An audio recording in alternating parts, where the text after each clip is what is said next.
السلام عليكم ومرحبا بكم. رجعنا لكم في الجزء الثاني من سلسلة سبب إثمار أو سبب عدم إثمار فاكهة النين عفوا.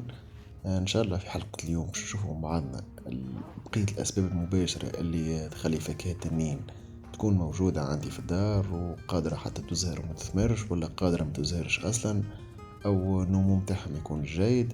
باش نشوفوا مع بعضنا إن شاء الله الأسباب الكلها باش نعالجوها بالكدا بالكدا، وان شاء الله نشوفوا نتيجة عندكم كما نجحت مع برشا عباد، وبعثوا لنا رسائل على الصفحة يشكروا فينا معنا على النتائج المبهرة اللي حقوها.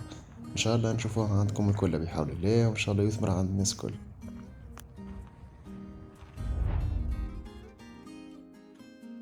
باهي، كيما تفهمنا في المرات السابقة كلها انه دراغون فروت اذا كان ما توفرش عنده كل المقومات خاصة من الغذاء اللي موجود في التربة ينجمش يزهر معاك والا يثمر والا يكون النمو متاعو جيد من الاصل.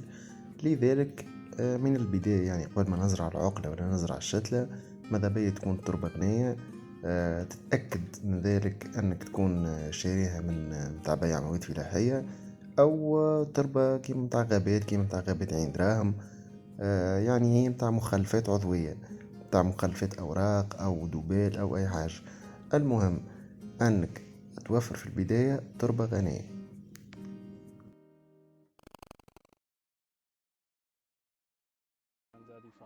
باهي، نتعدو معاكم على السؤال الأول: علاش في المناطق الاستوائية دراغون فروت فيسع يجيب ومن دون عناية، بارفوا يتوجد حتى نابت وحده وفيه ثمار، بينما في مناطقنا لا؟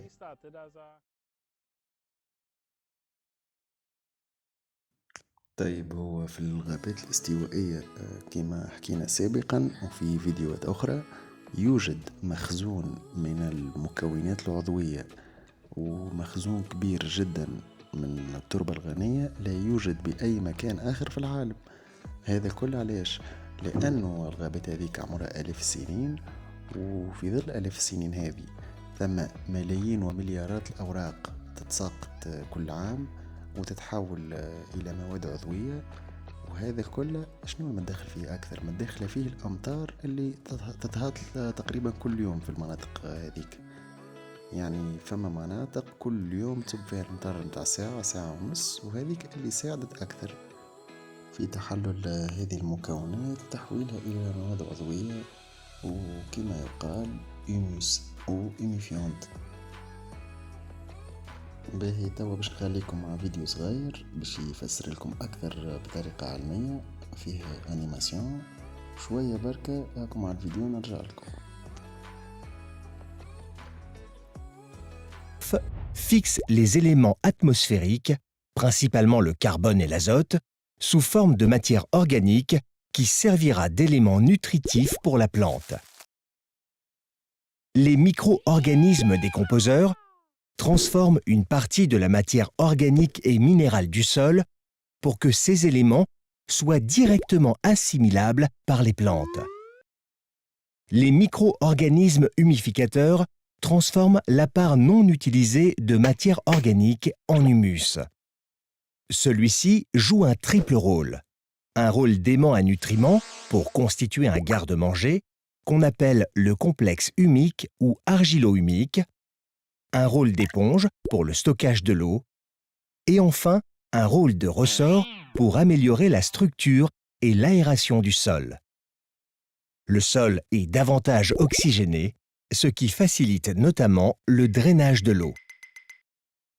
Les micro-organismes rhizosphériques communiquent avec les racines pour décupler la zone de prospection et permettre l'alimentation régulée de la plante en eau et en éléments nutritifs. Ils permettent de rendre assimilables les éléments minéraux, notamment le phosphore, la potasse et les oligoéléments.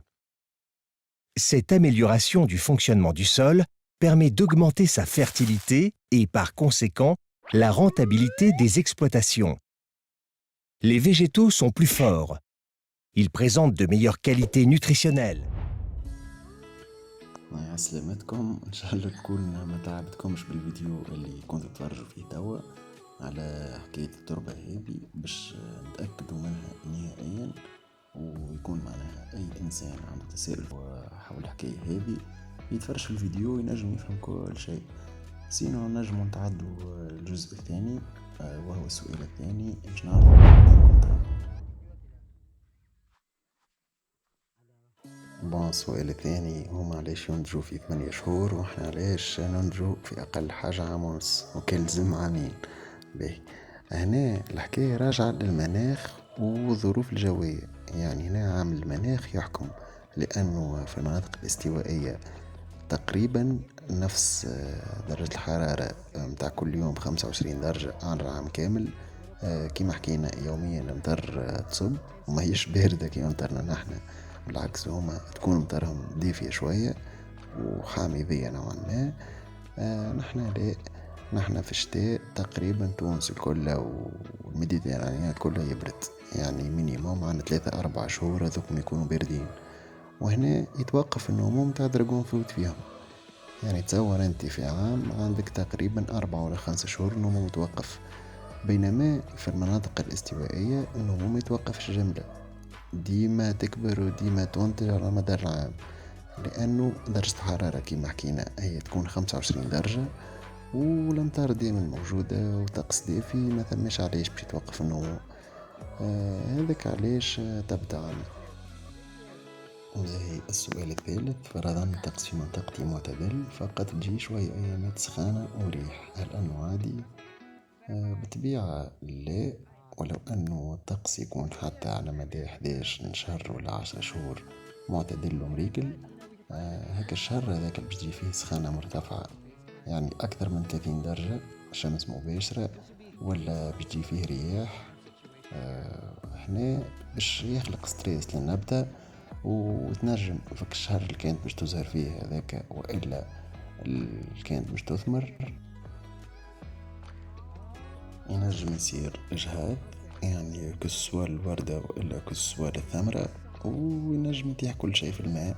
دونك ماذا بينا نستحفظوا عليها، ماذا بينا نستعملوا الشبك المظلل في زراعتها في المناطق اللي تصلح لها في تونس، وننصح دائما بمناطق الجنوب التونسي أو الساحل وإلا أقصى الشمال، يعني المناطق إما تكون على البحر دافئة معتدلة ورطبة، وإلا في الجنوب التونسي أنه المنطقة دافئة نوعا ما، ونجموا بالشبك المظلل وبخاخات المياه نجموا نعدلوا الوضع شوي. ولكن في الشمال الغربي صعيبة برشا الحكاية بحكم وجود ما يسمى بالجليدة وإلا جولي، لأنه فيها زوز جولي نوار وجولي العادية، دونك زوز يقلقوا، ماذا بينا نبعدوا النوع هذا من الزراعة. أعزائي أحباء الصفحة، إن شاء الله تكونوا استفدتوا معنا في الحلقة متاع اليوم، وإن شاء الله في مرات أخرى نستفيد ونفيدوا بعضنا. وتبقى كان باش نخليكم مع بقية هذا الفيديو الرائع.